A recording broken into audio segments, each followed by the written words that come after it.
Well, hello, everybody. Thank you so much for taking a little time out of your day to join me in a conversation about stress and hopefully some things that are a little bit more relevant than maybe most of what is discussed. Because one of the things that's true about stress is everybody gets the opportunity to deal with it. But as people are coming into the meeting here, I am curious, as always, where people are tuning in from. So if you want to jump into the webinar chat and let me know where you're tuning in from today, that'd be very interesting to me and probably other people who are joining for this webinar.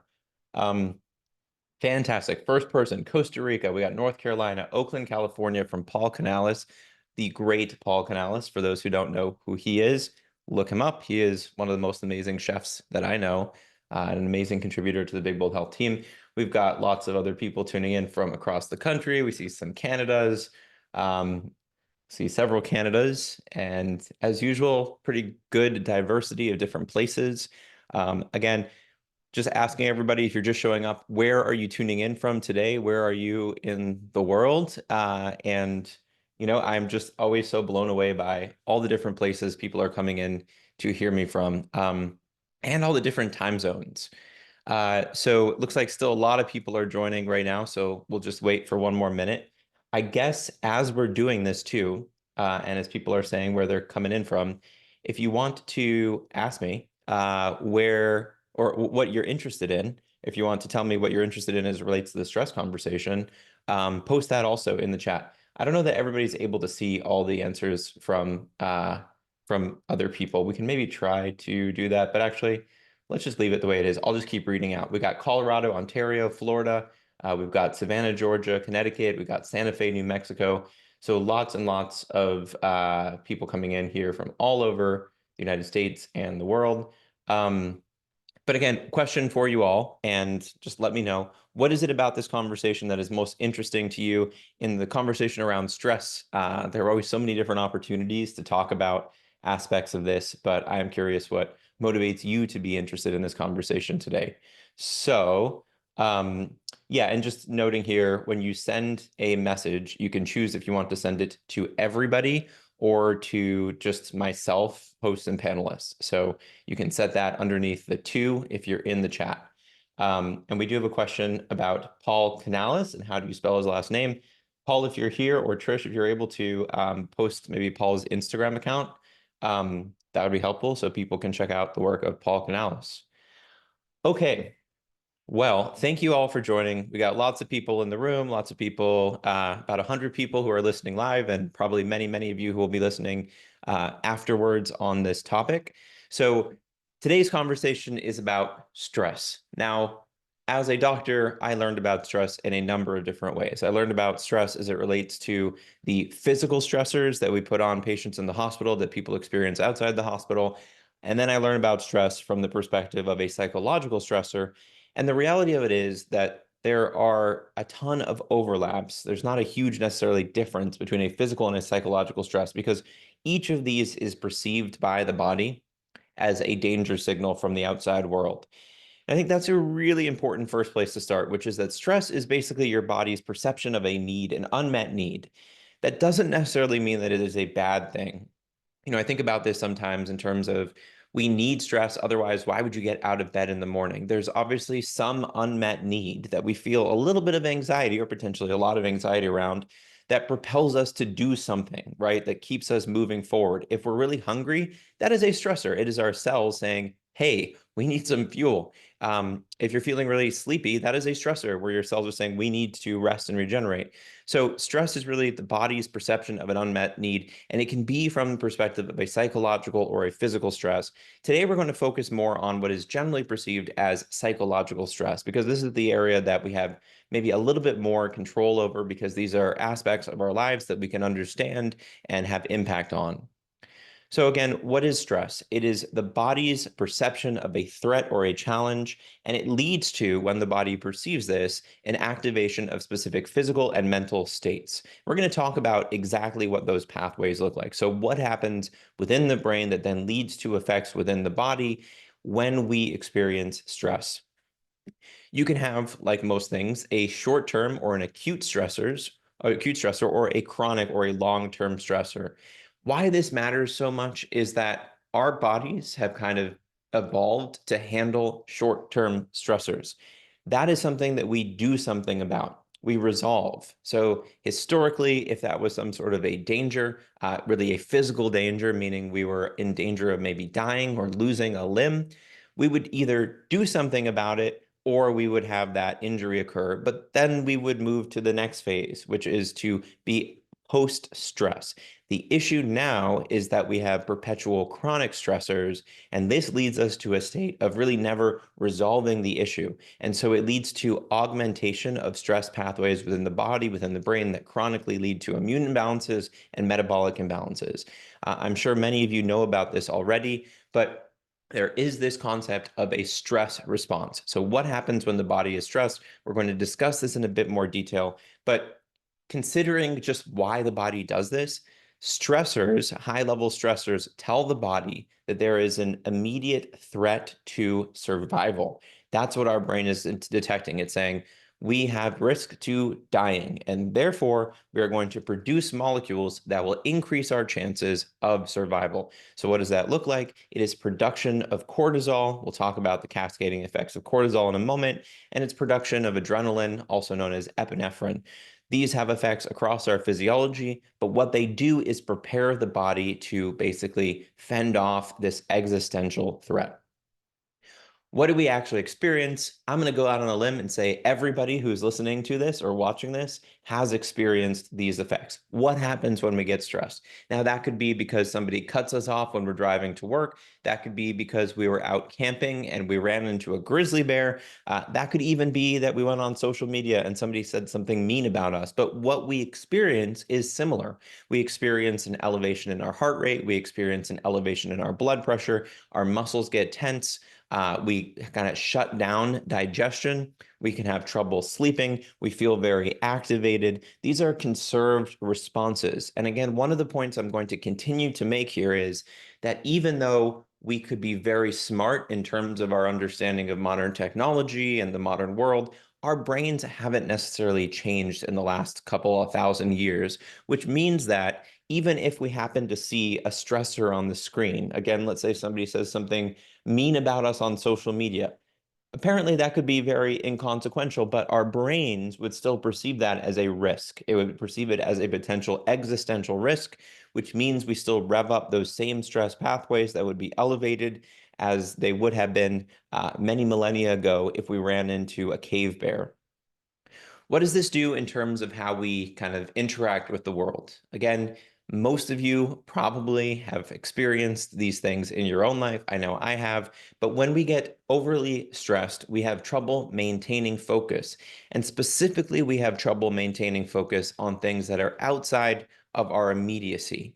This makes a ton of sense. Stress is the body telling us basically we need to focus on the here and now and deal with this threat, but it means that there is an opportunity cost because we're no longer able to focus on things that are further in the future or things that are in our periphery. So if you are concerned about, what gift are you going to buy for your niece's baby shower, and you run into another car on your way to work, all of a sudden you're not worried about the gift for your niece's baby shower. You're fully focused on this stressful event in front of you. When that happens for too long, we kind of lose track of being able to work on the stuff that is in the future and the things that are at our periphery. So last point on this slide, which is really, really important, is that stress isn't an absolute objective thing. The things that are stressful to some people are completely mundane for others. So one person sees that comment on their social media profile and freaks out, has this whole emotional, stressful response. Another person sees it and shrugs it off. It's not as though there are absolute stressors. And we can even see this related to major dangers, meaning if you're walking down the street and you happen to see a diamondback rattlesnake on the side of the road, there are certain people who would say, oh my gosh, that is incredibly scary. I know these are venomous. I know I could die if I was bitten by one, and have a stress response. And there are other people who would see the snake and say, it's a snake, not a big deal. So really, really important here. And maybe what's most interesting about stress is it's not about the objective level of threat that something poses. It's more about how we individually perceive and respond to those threats in our environment. Okay, let's do a quick survey here. I have a sneaking suspicion. Have most of you heard about the HPA axis before? And if you have, tell me something interesting about it. And we're going to launch into this. I'm going to do this conversation.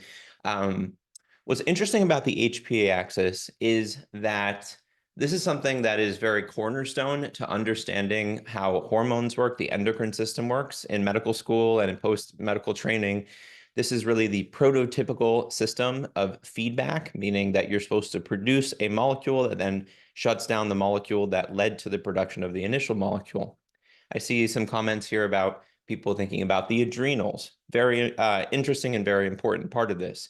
The HPA axis, you don't have to necessarily remember this, but it's the hypothalamus, pituitary, and adrenal axis. That's the H, that's the P, and that's the A. What it is kind of half of the stress response system. I'd say this is the part of the system that gets the most play. And it's probably because if we're thinking long term, as far as the downstream effects of chronic stress, HPA dysregulation is where most people spend their time. So what happens here is you have a part of your brain called the hypothalamus. It signals another part of your brain called the pituitary, which then produces molecules that activate your adrenal glands. And then your adrenal glands, which sit right on top of your kidneys, produce a molecule that I'm sure most of you have heard about called cortisol. Cortisol is thought about as the body's primary stress hormone, but it is only one of many hormones that are produced by the body in the context of stress. So the HPA axis is in part responsible for some of the other things we see regarding input of stress onto our physiology. But maybe the most important thing long term, as we look at the downstream effects of chronic stress, is what happens when our body is perpetually flooded by cortisol. Now, in the short run, one of the most interesting and important effects of cortisol on our body is that it suppresses the immune system, meaning it actually calms overall immune activation. And what it does is it messes with metabolism. Specifically, it leads to short-term increases in what's called insulin resistance, meaning when cortisol is high, it suppresses immunity and it increases glucose availability, meaning increases our body's exposure to glucose. Both of those things make sense, again, in the context of our body's perception of stress as something that is an existential life or death risk, because it expects we're going to be in a little bit of a battle. We want to have higher levels of glucose available to power our muscles and power our brain. And we don't want to necessarily have too much worry about immune overactivation because we expect to be injured. Now, chronically, what that leads to is impact on immune function, on sleep, and metabolism. And again, speaking here from experience, I can say that especially in my medical training, when I was perpetually stressed, I noted that my sleep was really messed up. I noticed that my metabolic state wasn't as good as I would like it to be. And I didn't necessarily do any immune panels, but I can tell you that I don't think I was as healthy in terms of my resilience against immune issues during that period. And beyond me, that's what the data would suggest. It would suggest that people who are chronically stressed experience these issues: damage to immune balance, damage to metabolic function, and damage to sleep. What is supposed to happen here is that when you have cortisol go up, it tells the brain actually to decrease the stress response. So it has a feedback response. But if we're chronically stressed, what seems to happen is that we develop a resistance to being able to get that signal, meaning instead of shutting down the stress axis, our brains actually are less sensitive to these signals and these molecules go on unchecked. Last thing I'll say here as it relates to immunity, again, high levels of stress, but more importantly, chronic stress suppresses the immune system, making us more likely to have issues with immune-related problems. Again, these are things that maybe many of you know. The other side of the stress response, we have the HPA axis on one side, is the activation of the sympathetic nervous system. And this is fundamental to what our body does in response to stress.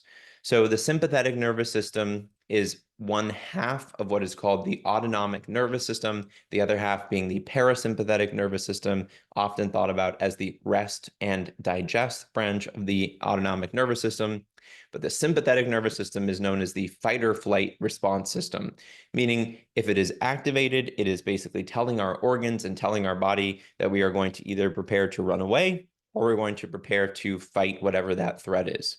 When stress occurs in the body through pathways involving the brain's amygdala, it triggers activation of the sympathetic nervous system. And the molecules that are most important for the sympathetic nervous system are adrenaline and noradrenaline, also known as epinephrine and norepinephrine. What do they do? Well, they increase alertness, they increase readiness, they make us more focused on the moment at hand. One of the things that coffee does is increases these molecules, which is why coffee is sometimes seen as a sympathetic stimulant. What happens to our physiology is that when the sympathetic nervous system is activated, our heart rate goes up, our blood pressure goes up. We kind of basically move energy towards things that would allow us to fight off a threat or to run away from a threat. So we create activation of certain organs and decrease activation of other organs. Chronically, just like what we would see with HPA axis activation, chronic sympathetic tone is thought to damage overall cardiovascular health. So this leads to basically a hyper alert state where our body is always revved up, where we are feeling perpetually as though we can't go to sleep because, of course, we perceive some sort of a threat, and also where we can have issues with sustained high blood pressure and high heart rate, which over time can compromise our overall wellness. The flip side of this is that there is supposed to be a balance between the sympathetic nervous system and the parasympathetic nervous system, where some parts of the day were a little more sympathetic and other parts of the day were a little more parasympathetic. By and large, what has been shown is that most people have too much sympathetic activation, which means they're not getting the benefits of parasympathetic activation.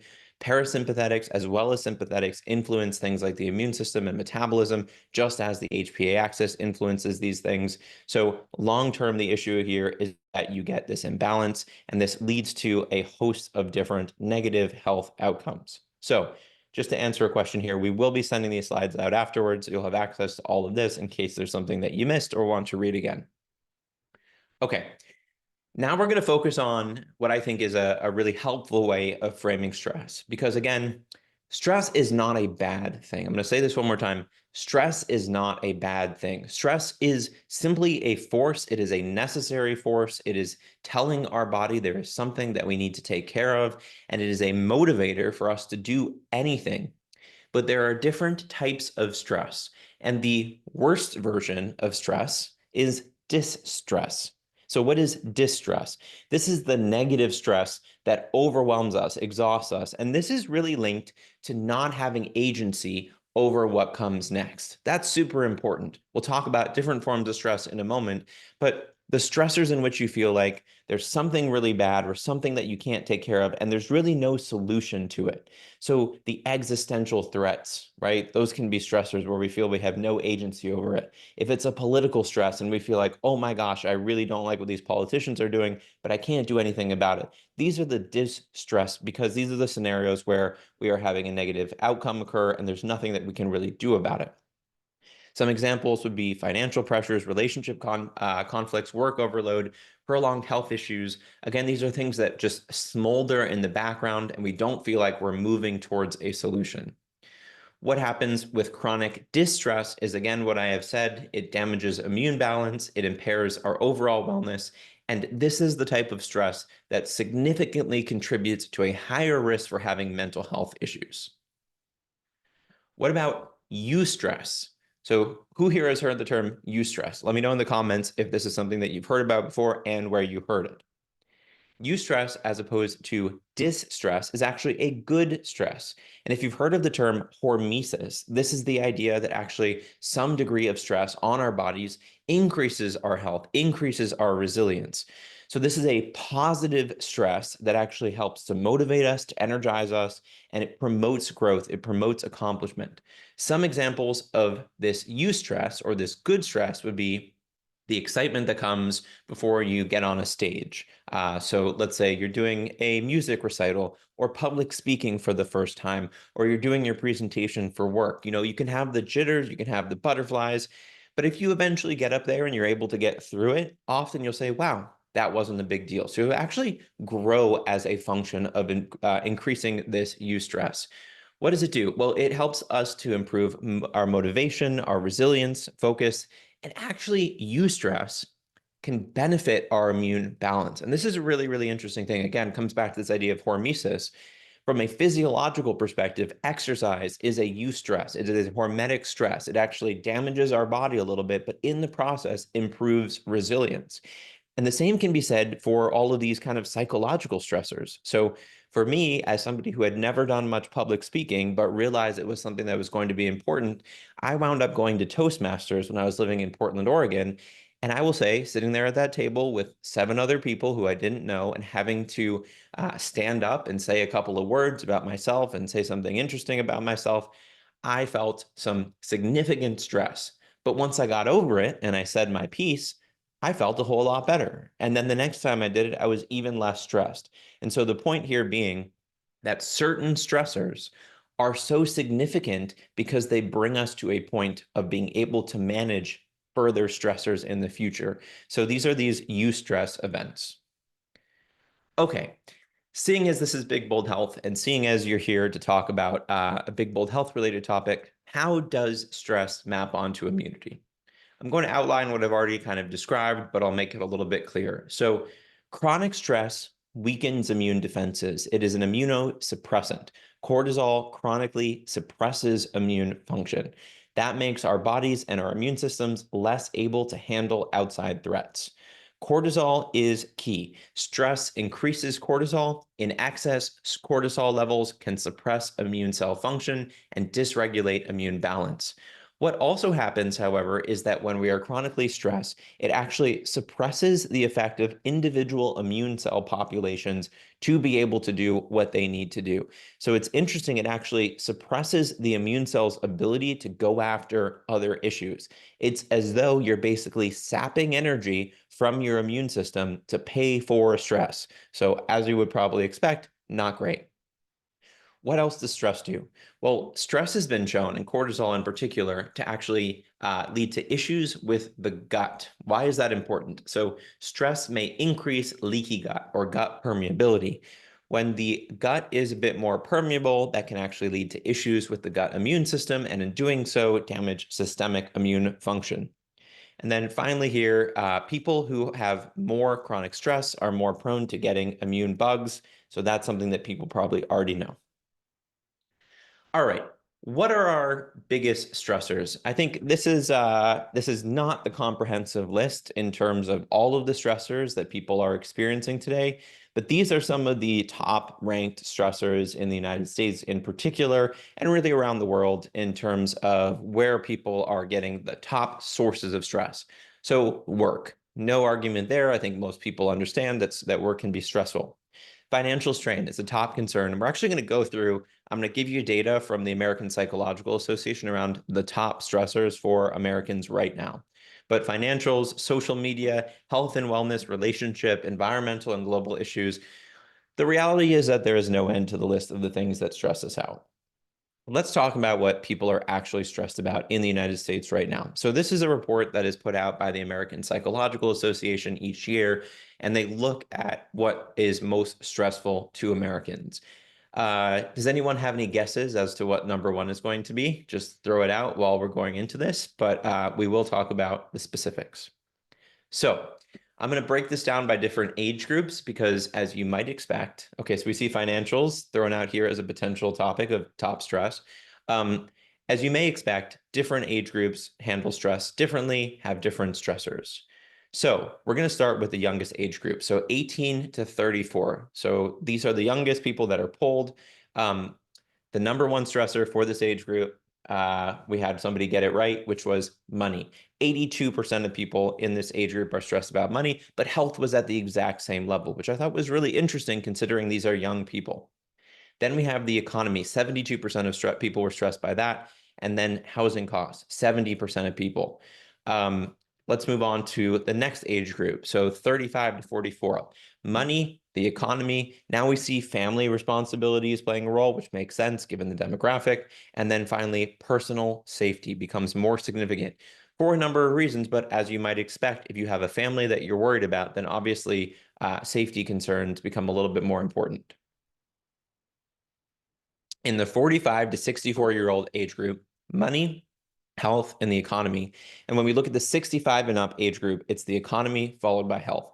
I did think it was interesting that as we went across the age demographics, that the total amount of, or the intensity of the stressors seemed to go down a little bit in older age groups relative to younger age groups. And one thing that I think is really interesting as we look at mental health issues is that they do seem to be increasing predominantly in the younger age groups. While things like loneliness preferentially affect those who are more elderly, other mental health states seem to preferentially affect those who are younger. So I think this is really interesting to see what people's top concerns are. Now, when we think about technology, modern technology, not to name any brands in terms of those who are maybe most at fault in terms of what is creating stressors for us, but it is true, and I think if you're tuning into this live or watching this after the fact, you know this just as well as anyone could, that we are constantly connected through our digital devices 24/7. I actually had the power go out last night because we had a windstorm up here in the Pacific Northwest. So no internet, no text, nothing for the entire night. And it was shocking how much there was in terms of a silence when we're no longer able to engage with our digital devices. This is the reality we find ourselves in now, which is perpetually being online.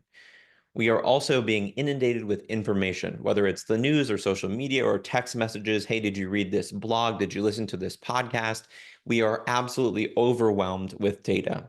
And then there's this social media comparison. Now, I'm sure none of you have ever compared yourselves with other people on social media. I'm being facetious. You probably have.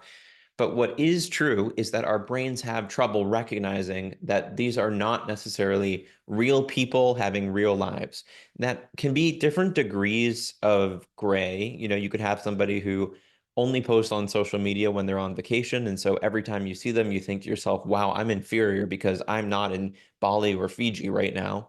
To the more extreme examples, which is that now there are a number of people on social media who are actually AI images. And so when you see some of these people, when you see some of these images, they do not exist. They're not even human. Our brain, however, doesn't recognize that. It still compares us to these surreal alternate versions of humans that are perfect in every way, shape, or form. And we internalize that as a inferiority stressor. Disrupted sleep patterns, could do a whole lecture on that, but one of the issues that comes from our constant exposure to digital media is that it disrupts our sleep. This can actually promote stress the next day because we know that stress and sleep are very tightly located or tightly wound together, that sleep and cortisol go together very closely. If we're exposed to screens before bed, we can suppress our melatonin. One of our colleagues, Deanna Minnick, often talks about the role of melatonin across a number of different systems within our bodies, including the immune system and including on stress pathways. So issues with sleep is a major consideration here. And then one of the other things that I think is so important in our understanding of what our digital technology does to things that are related to stress is that one of the most potent ways of decreasing psychological stress is by having meaningful interactions with other humans. Now, you don't have to have those interactions in person, but historically, we do best when we are spending time with other people that we care about. If we are perpetually spending time on our devices, either mindlessly scrolling through Instagram and TikTok, or just basically deciding we're going to only communicate with people through our devices, as opposed to getting coffee, going for a walk with people, or meeting people in person, that also is a net deficit in terms of our stress. So, we're going to talk in the last little bit about what to do about this, and we're going to focus in particular on the role of stress in helping to support the immune system, because again, this is Big Bold Health, and kind of the MO of Big Bold Health is to help people to improve immune balance through personalized strategies. So as we're talking about stress here, we're really going to focus on what does this do in terms of decreasing stress activation, and how does that then help us to build a more resilient immune system.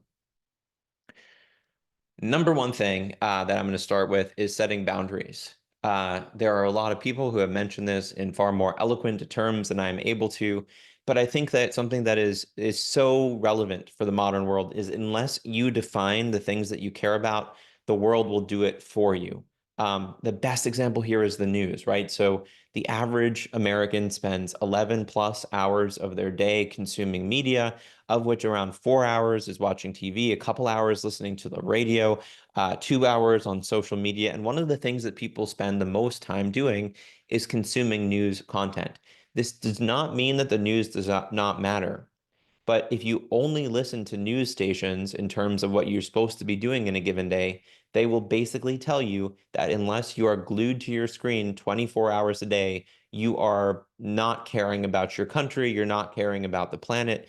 So this is just a great example of scenario that would lead to an incredible amount of stress without it being able to actually do anything about it because we didn't set a boundary and kind of decide for ourselves what was relevant. So learning to say no to things that increase stress in our lives without much of an ROI in terms of benefit, really important. Digital boundaries, I think, are key. It's easier said than done. For the book Brainwash that I wrote with my dad, we developed a tool called the test of time. And basically what it is applying a lot of the criteria that we apply to other aspects of our lives to our digital devices. So very quickly, it's an acronym TIME. T is for making it time restricted. If you're going to be engaging with your digital devices, which you probably are, consider setting a time window for that. So if you want to go on Instagram, great. Set a 10-minute timer. If you want to watch TV, great. Watch one episode and then have your timer go off. These help to keep you from going perpetually down these spirals. I is intentional, meaning you want to make sure that you are the person driving the car if you're engaging with this content, rather than just finding yourself 2 hours later consuming this content without any idea how you got there.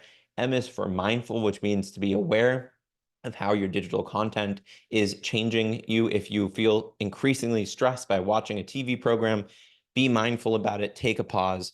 And finally, E is for enriching, which means you should be benefiting from your engagement with digital media. If you can't walk away and say, here is what it did for me, that was not necessarily a good use of your time. Beyond this, I think being able to communicate what we need and being able to pause and maybe duck out of scenarios that are no longer good for us. If you're at a conference and you're, kind of already wrapped up in all that education, you don't have to keep staying and absorbing it if you've already hit your limit. Similarly, in a conversation with somebody, if they only want to talk about a specific conflict happening in the world and you've already done it for 30 minutes and you just feel like you're not getting anywhere, it's okay to say, hey, listen, thank you so much. I actually need to take a pause. And good friends, family, hopefully will respect that. Work-life balance, I won't speak to this in too much detail, but just recognizing that these things are good. And then a self-care routine, which to me is most important in the morning and in the evening, but maybe more so in the evening, because so often the things that are major stressors in our lives can encroach upon our evening routine, taking away from quality of sleep and taking away from quality of time with the people we care about. One of the other variables that I think is so important is introducing more nature into our lives. Now, nature time has been shown to decrease levels of stress.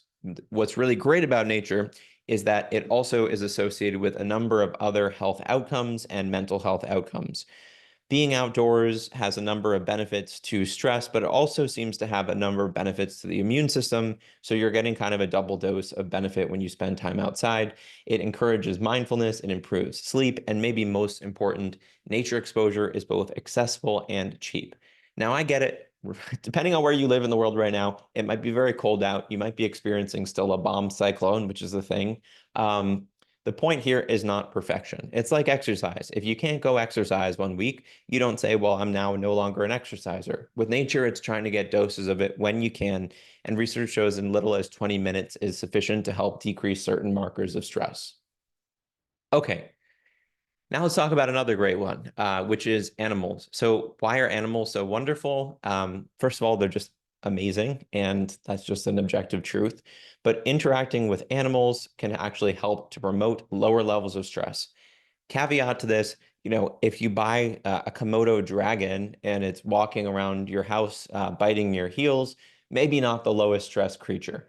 But when we're talking about most pets, so cats and dogs, maybe a little more so dogs, if we're going to be honest, in terms of what the literature says, that pets seem to improve overall stress levels. And in the case of dogs, what we've actually seen is a improvement in long-term cognition as a function of interacting with pets. This isn't to bash cat owners or cats or anything like that. I'm just basically saying this is what the research says, because one of the major variables here is this feeling of unconditional love and companionship. So animals are great. Dogs in particular have been more associated with mental well-being. That may in part be a reflection of needing to walk them. It may in part be a reflection of how they interact with humans. But any type of pet is an interaction with mindfulness and with kind of bringing your center of focus back to the present moment. Okay, community is both a good thing and a bad thing. Uh, why do I say that? It's because, again, I'm telling you all things you know very well, but positive relationships are perhaps the single best predictor of overall good mental health, overall lifespan. Positive relationships are the glue. With that said, when we are with people who are not so positive, who are stressful in our lives, that can be a major contributor to stress. So the goal here is to become part of a community, if you're not already. Again, so much easier said than done, but finding opportunities to interact with other people is something that is incredibly beneficial to stress pathways. And again, something that I'll say is not always so straightforward, but limiting time with people who are in essence detracting from your overall quality of life. Energy vampires or other things have been used. I've heard those terms. You know, we all have family and friends, and we have to find the right balance. But I do think in the aggregate, finding meaningful relationships is probably the most important thing any person can do for overall health span, which has a lot to do with what it does for our stress. Um, there are just some opportunities, some ideas here. You know, these are things that we've all heard, but I feel like we often forget and we kind of make it more complicated than it needs to be. Hobbies like playing pickleball is something that I really enjoy, but volunteering, anything that gets you out and into the community, these are ways to benefit from the interpersonal interactions that can decrease stress pathways. All right. How about diet? How does diet relate to stress and the interaction with the immune system? So, stress is really just a biological pathway run amok in the context of distress. You know, as much as we think about stress as a psychological construct, which is somehow separate from a biological construct, the reality is that, as we've already discussed, stress occurs because of brain programming, and it is perpetuated because of physical molecules like cortisol and norepinephrine.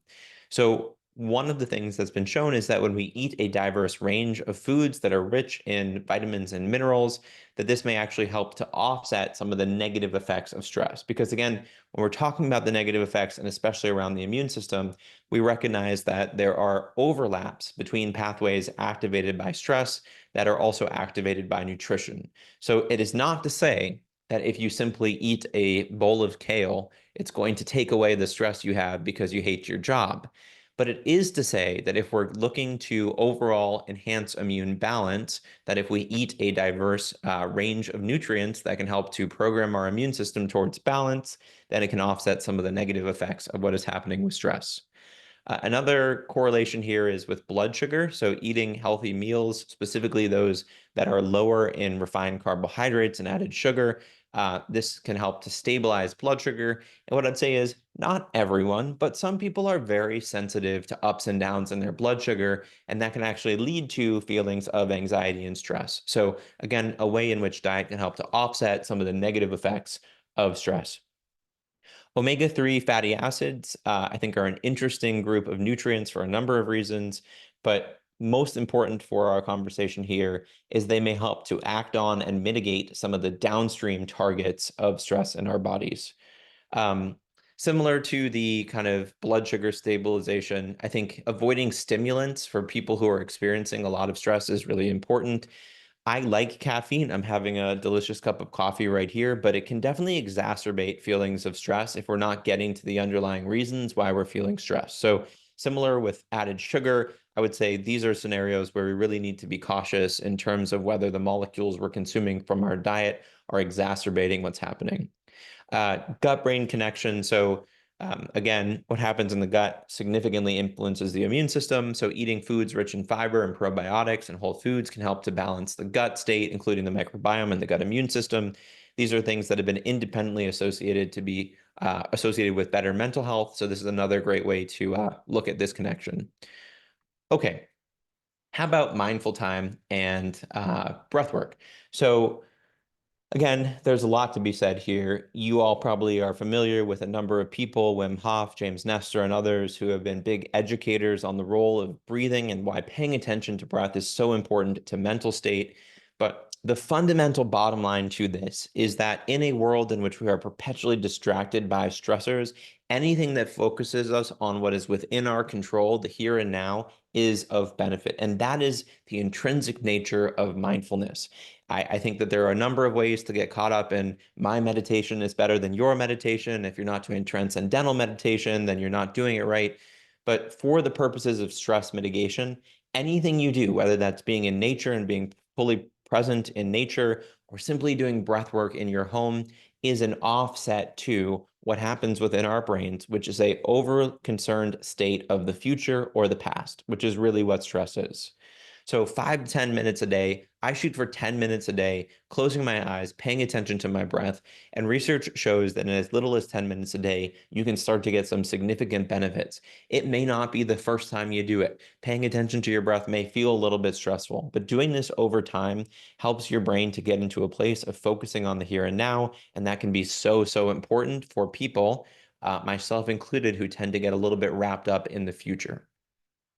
Here's a quick technique. Something that you might enjoy is simply box breathing. Basically, the idea, and if you look up a diagram, you can see it looks like a box. You inhale, you hold, you exhale, but you do each one for 4 seconds. And you just do this over and over, and it really can help to regulate the nervous system. One task, focus, again, coming back to mindfulness, whatever it is you're doing, just do that. Whether it's brushing your teeth or eating a meal or tying your shoelace, it is simply focusing on the present moment. Last one here, nature, as I mentioned, is a great way to bring more mindfulness into what you're doing. A couple more things we'll say here. So on the front of exercise, physical activity can improve mood. I'm sure many of you have experienced this. Physical activity also acts on pathways related to the downstream effects of chronic stress. Regular exercise promotes good sleep. Regular good sleep promotes decreased stress experience. Exercise offsets a number of the effects of stress by working on blood flow to the brain. It improves focus, mental clarity. So again, a number of reasons how it mitigates stress. It is a really healthy way when it's done the right way. But I think here's the point I would want to make is that we probably all know somebody, or maybe we are the person who is the incredibly intense exerciser and is also very stressed. There were a number of people that I knew during my medical training who you'd see in the gym, and they would just be so intense about their exercise. Maybe you know people who start doing really long distance training or whatever it might be. The key here is to understand that as it relates to the immune system and specifically the stress-related immune dysfunction, that overdoing it with exercise actually adds to that stress-related immune dysfunction. So moderate intensity exercise is the way to go as we're looking at what most benefits the immune system. You can define this in a number of different ways, but I think we all kind of intrinsically know the difference. So, multiple hours in the gym where you're exercising to your peak capacity, that's a little different from moderate intensity. And really what the research would show here would be 5 days a week, around 30 minutes at a time, where you're able to get your heart rate up, but we're not talking about ultra marathons here. Again, not taking anything away from endurance athletes and people who are spending hours each day exercising. But when it comes to protecting your immune system, the research would say that it's more about moderate intensity that is beneficial. The last thing I'll mention here, which I think is always important to say in any conversation where we're discussing mental health, is professionals. So professional assistance. As much as I am a proponent of using lifestyle modification to help to decrease the effects of chronic stress, there are certainly scenarios where it becomes so significant that you benefit from seeing a person acutely And longitudinally, I think there's a huge benefit, especially in a society where we become more and more disconnected from friends and family, to having somebody on side who can work with you on trying to find tools and long-term strategies to decrease your experience of stress. Therapists, counselors, other people who can be on your team in this way, um, they should be, professionally trained. And I think there's some liability now because anybody can claim expertise because they've done some sort of a program online. But finding those who are actually qualified to work with you on these things can be an amazing benefit. So working with a professional helps to provide you with a support network, and they can also provide you with referrals to connect you, especially if you're feeling really isolated, with networks of people who can support you. Um, Also, if you're working with a professional, this is a great way to prevent what may be a more mild or moderate stressor from developing into a fulminant and really intense stressor. There are a number of techniques involved here, some of which, I've taken courses in myself, including CBT or cognitive behavioral therapy. I think it's a really interesting modality. But the bottom line of what I'm saying with this slide is sometimes there is a significant benefit that comes from working with practitioners who have access to additional tools and specialized training. So if you are experiencing a whole lot of stress, or somebody in your immediate circle is experiencing a whole lot of stress, I think it is a good idea not to try to handle it fully on your own. And as much as lifestyle matters, it always is not always the only solution. Okay, so what do you do to pull all of this together? We've covered some stuff. I feel like it's always challenging to compress what is a complex biological system within the bounds of a short online seminar. But hopefully you've learned a few things. Hopefully you've seen a couple of insights that can provide you with additional context for what stress is and what we can do about it. Some of the main bullets here would be, as we look at stress, appreciate that this is a major driver of problems throughout the Western world and really around the world, and that one of the reasons why it becomes so significant is that we don't do as good of a job as we could in prioritizing our own mental well-being. So taking steps to create boundaries, to prioritize self-care, these are so important. Realistic expectations. You are not going to resolve stress overnight, nor should we want to. You always see in the movies or you hear about people who have their epiphany and then they solve all of their stressors overnight. They quit their job, they move to Bali. Um, I guess that's a Julia Roberts specific reference there, but the point being, these things don't necessarily resolve overnight. It takes time, and so finding ways to slowly mitigate stress is usually the best strategy for most people. Planning ahead is really important. So thinking ahead as to how you're going to be experiencing your next day, your next week, and creating a plan for that so we don't feel what is such an important driver of stress, which is this feeling of loss of agency, is incredibly important. And then I think here, I'm always going to say this, most battles when it comes to health are won with the 1 to 2 yard plays, not the touchdown throws. So it's going to be trying to find small ways to win across the course of the day. So finding small, mindful moments where you can focus on one thing and to maintain healthy habits, really, really important. One of the cascades that many of you may have experienced, again, I know I have, is where you start having one stressor combined with another stressor, and all of a sudden you find yourself in a spiral where things are getting more and more significant and more stressful.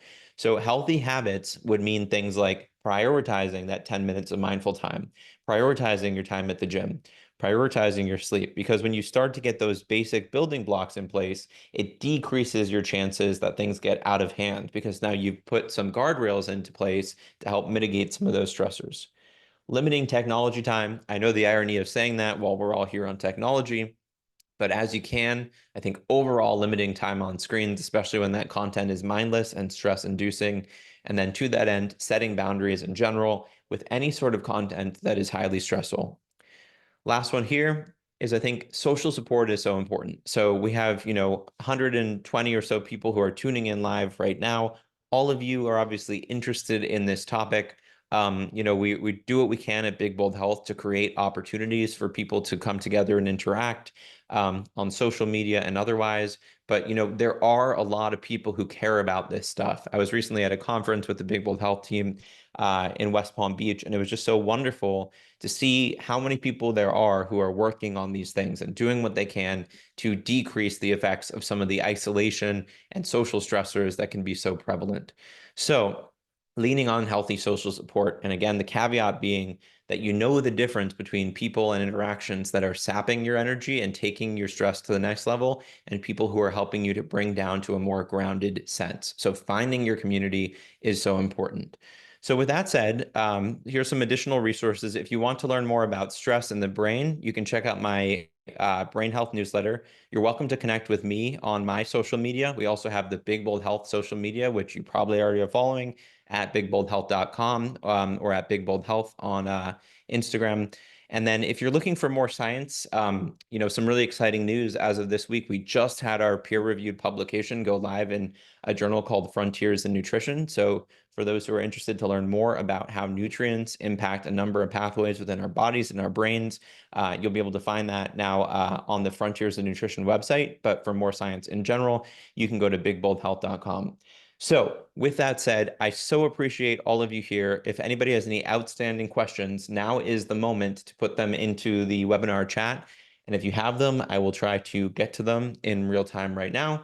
And if not, I will ask to shut this down. Looks like no major questions for the moment. So thank you all so much. For those who are celebrating with family, happy Thanksgiving. And Trish, if you were able to shut down the meeting, I would so appreciate it. Thank you all so much.